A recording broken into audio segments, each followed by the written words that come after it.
नमस्कार। Story desk में आपका स्वागत है। मैं हूँ रश्मि मालविया। आइए सुनते हैं यशपाल की कहानी आदमी का बच्चा। दोपहर तक डॉली कॉन्वेंट अंग्रेजी स्कूल में रहती है।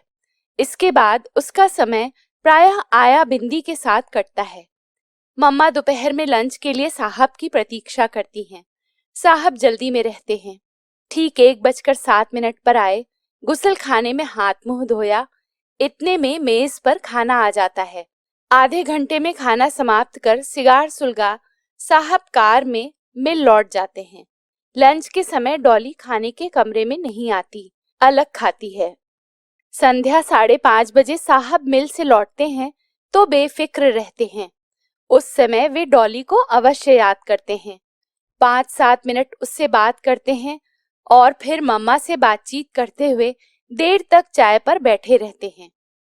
मम्मा दोपहर या तीसरे पहर कहीं बाहर जाती हैं तो ठीक 5 बजे लौटकर साहब के लिए कार मिल में भेज देती हैं। डॉली को बुला साहब के मुआयने के लिए तैयार कर लेती हैं। हाथ मुंह धुलवाकर डॉली की सुनहलापन लिए काली कत्थई अलकों में वे अपने सामने कंघी कराती हैं। स्कूल की वर्दी की काली सफेद फ्रॉक उतारकर दोपहर में जो मामूली फ्रॉक पहना दी जाती है उसे बदल नई बढ़िया फ्रॉक उसे पहनाई जाती है। बालों में रिबन बांधा जाता है। सैंडल के पॉलिश तक पर मम्मा की नजर जाती है। बग्गा साहब मिल में चीफ इंजीनियर हैं। विलायत पास हैं। 1200 रुपए महीना पाते हैं। जीवन से संतुष्ट हैं, परंतु अपने उत्तरदायित्व से भी बेपरवाह नहीं। बस एक ही लड़की है, डॉली। डॉली 5वें वर्ष में है। उसके बाद कोई संतान नहीं हुई। एक ही संतान के प्रति अपना कर्तव्य पूरा कर सकने से साहब और मम्मा को पर्याप्त संतोष है। बग्गा साहब की नजरों में संतान के प्रति उत्तरदायित्व का आदर्श ऊंचा है। वे डॉली को बेटी या बेटा सब कुछ समझकर संतोष किए हैं। यूनिवर्सिटी की शिक्षा तो वह पाएगी ही। इसके बाद शिक्षा क्रम पूरा करने के लिए उसका विलायत जाना भी आवश्यक और निश्चित है। संतान के प्रति शिक्षा के उत्तरदायित्व का यह आदर्श कितनी संतानों के प्रति पूरा किया जा सकता है।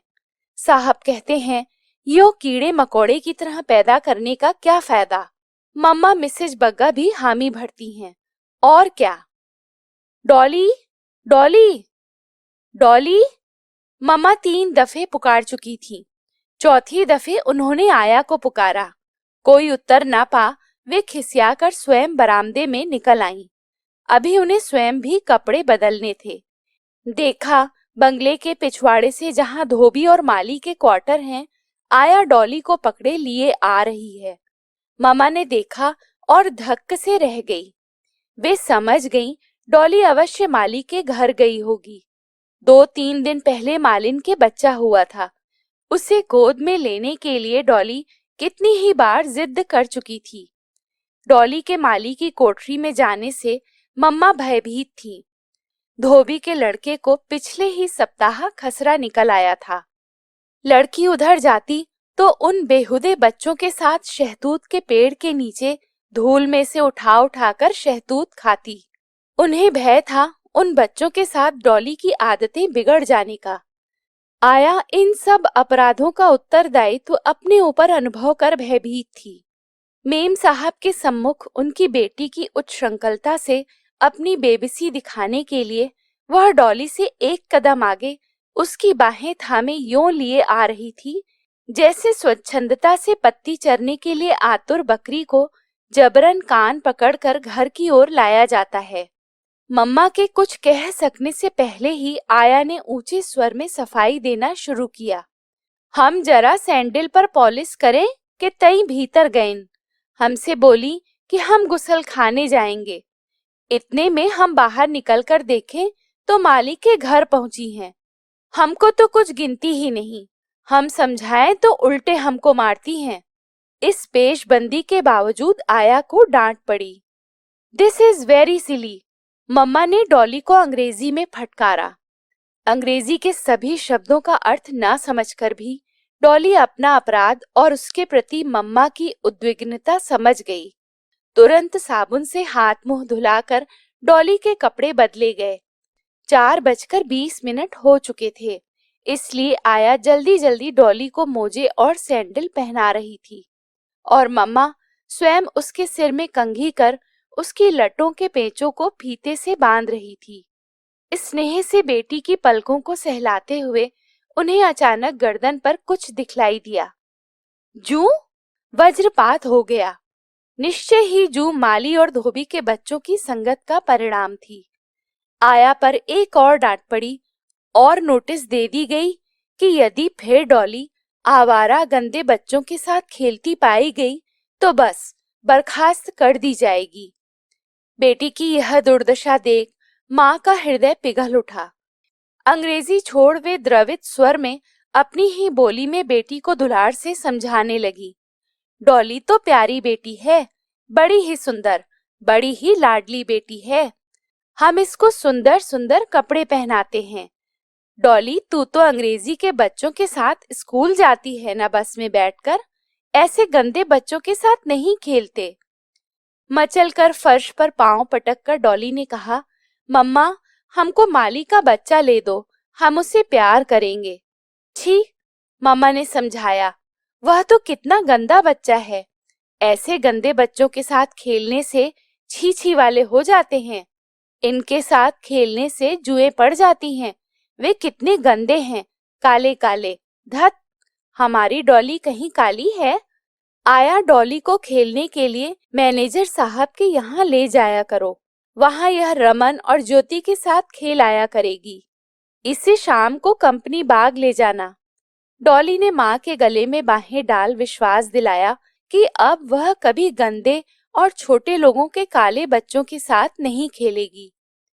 उस दिन चाय पीते पीते बग्गा साहब और मिसेज बग्गा में चर्चा होती रही कि बच्चे न जाने क्यों छोटे बच्चों से खेलना पसंद करते हैं। एक बच्चे को ही ठीक से पाल सकना मुश्किल है, जाने कैसे लोग इतने बच्चों को पालते हैं। देखो तो माली को, कमबख्त के 3 बच्चे पहले हैं, एक और हो गया। बग्गा साहब के यहाँ एक कुतिया विचित्र नस्ल की थी। कागजी बादाम का सा रंग, गर्दन और पूंछ पर रेशम के से मुलायम और लंबे बाल, सीना चौड़ा, बाहों की कोहनियां बाहर को निकली हुई, पेट बिल्कुल पीठ से सटा हुआ, मुंह जैसे किसी चोट से पीछे को बैठ गया हो, आंखें गोल गोल जैसे ऊपर से रख दी गई हों। नए आने वालों की दृष्टि उसकी ओर आकर्षित हुए बिना ना रहती। यही कुतिया की उपयोगिता और विशेषता थी। 250 रुपया इसी शौक का मूल्य था। कुतिया ने पिल्ले दिए। डॉली के लिए यह महान उत्सव था। वह कुतिया के पिल्लों के पास से हटना ही नहीं चाहती। उन चूहे जैसे मुंदी हुई आंखों वाले पिल्लों को मांगने वालों की कमी न थी, परंतु किसे दें और किसे इनकार करें। यदि इस नस्ल को यूं बांटने लगे तो फिर उसकी कद्र ही क्या रह जाए। कुतिया का मोल 250 रुपया उसके दूध के लिए तो होता नहीं। साहब का कायदा था, कुतिया पिल्ले देती तो उन्हें मेहतर से कह गर्म पानी में गोता दे मरवा देते।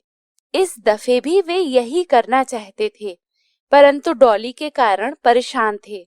आखिर उसके स्कूल गए रहने पर बैरे ने मेहतर से काम करवा डाला। स्कूल से लौट डॉली ने पिल्लों की खोज शुरू की। आया ने कहा, पिल्ले मैनेजर साहब के यहाँ रमन को दिखाने के लिए भेजे हैं, शाम को आ जाएंगे। मम्मा ने कहा, बेबी पिल्ले सो रहे हैं, जब उठेंगे तो तुम उनसे खेल लेना। डॉली पिल्लों को खोजती ही फिरी। आखिर मेहतर से उसे मालूम हो गया कि वे गर्म पानी में डुबोकर मार डाले गए हैं। डॉली रो रो कर बेहाल हो रही थी। आया उसे पुचकारने के लिए गाड़ी में कंपनी बाग ले गई। डॉली बार बार पूछ रही थी, आया, पिल्लों को गर्म पानी में डुबोकर क्यों मार दिया? आया ने समझाया, डैनी इतने बच्चों को दूध कैसे पिलाती? वे भूख से च्यों च्यों कर रहे थे, इसलिए उन्हें मरवा दिया। 2 दिन तक डैनी के पिल्लों का मातम डैनी और डॉली ने मनाया। फिर और लोगों की तरह वे भी उन्हें भूल गईं। माली के नए बच्चे के रोने की कैं कैं आवाज आधी रात में, दोपहर में, सुबह शाम किसी भी समय आने लगती। मिसेज बग्गा को यह बहुत बुरा लगता। झल्लाकर वे कह बैठती, जाने इस बच्चे के गले का छेद कितना बड़ा है। बच्चे की कै कै उन्हें और भी बुरी लगती। जब डॉली पूछने लगती, मम्मा, माली का बच्चा क्यों रो रहा है? बिंदी समीप ही बैठी बोल उठी, रोएगा नहीं तो क्या, माँ के दूध ही नहीं उतरता। मम्मा और बिंदी को ध्यान नहीं था कि डॉली उनकी बात सुन रही है। डॉली बोल उठी, मम्मा, माली के बच्चे को मेहतर से गर्म पानी में डुबवा दो, तो फिर वो नहीं रोएगा। बिंदी ने हंसकर धोती का आंचल होठों पर रख लिया। मम्मा चौंक उठी। डॉली अपनी भोली सरल आंखों में समर्थन की आशा लिए उनकी ओर देख रही थी। दिस इज वेरी सिली डॉली, कभी आदमी के बच्चे के लिए ऐसा कहा जाता है? मम्मा ने गंभीरता से समझाया। परिस्थिति देख आया डॉली को बाहर घुमाने ले गई। तीसरे दिन संध्या समय डॉली मैनेजर साहब के यहाँ रमन और ज्योति के साथ खेल कर लौट रही थी। बंगले के दरवाजे पर माली अपने नए बच्चे को कोरे कपड़े में लपेटे दोनों हाथों पर लिए बाहर जाता दिखाई दिया। उसके पीछे मालिन रोती चली जा रही थी। आया ने मरे बच्चे की परछाई पड़ने के डर से उसे एक ओर कर लिया। डॉली ने पूछा, यह क्या है? आया, माली क्या ले जा रहा है? माली का छोटा बच्चा मर गया है, धीमे से आया ने उत्तर दिया और डॉली को बाहों से थाम बंगले के भीतर ले चली। डॉली ने अपनी भोली नीली आंखें आया के मुख पर गड़ाकर पूछा, आया, माली के बच्चे को क्या गर्म पानी में डुबो दिया? छी डॉली, ऐसी बातें नहीं करते, आया ने धमकाया। आदमी के बच्चे को ऐसे थोड़े ही मारते हैं। डॉली का विस्मय शांत न हुआ। दूर जाते माली की ओर देखने के लिए घूमकर उसने फिर पूछा, तो आदमी का बच्चा कैसे मरता है? लड़की का ध्यान उस ओर से हटाने के लिए उसे बंगले के भीतर खींचते हुए आया ने उत्तर दिया, वह मर गया, भूख से मर गया है। चलो, मम्मा बुला रही हैं। डॉली चुप ना हुई। उसने फिर पूछा, आया, हम भी भूख से मर जाएंगे? चुप रहो डॉली, आया झुंझला उठी। ऐसी बात करोगी तो मम्मा से कह देंगे। लड़की के चेहरे की सरलता से उसकी माँ का हृदय पिघल उठा। उसकी घुंघराली लटों को हाथ से सहलाते हुए आया कहने लगी, बैरी की आंख में राई नोन। हाय मेरी मिस साहब, तुम ऐसे आदमी थोड़े ही हो, भूख से मरते हैं कमीने आदमियों के बच्चे। कहते कहते आया का गला रुंध गया। उसे अपना लल्लू याद आ गया। 2 बरस पहले गुजरे अपने बेटे की याद आती है। तभी से तो वह साहब के यहाँ नौकरी कर रही थी। दोस्तों, अभी आप सुन रहे थे यशपाल की कहानी आदमी का बच्चा। आशा करती हूँ कि आपको मेरी यह कहानी पसंद आई होगी। स्टोरी डेस्क में यूं ही अपना सुंदर साथ बनाए रखिएगा। धन्यवाद। आपका दिन शुभ हो।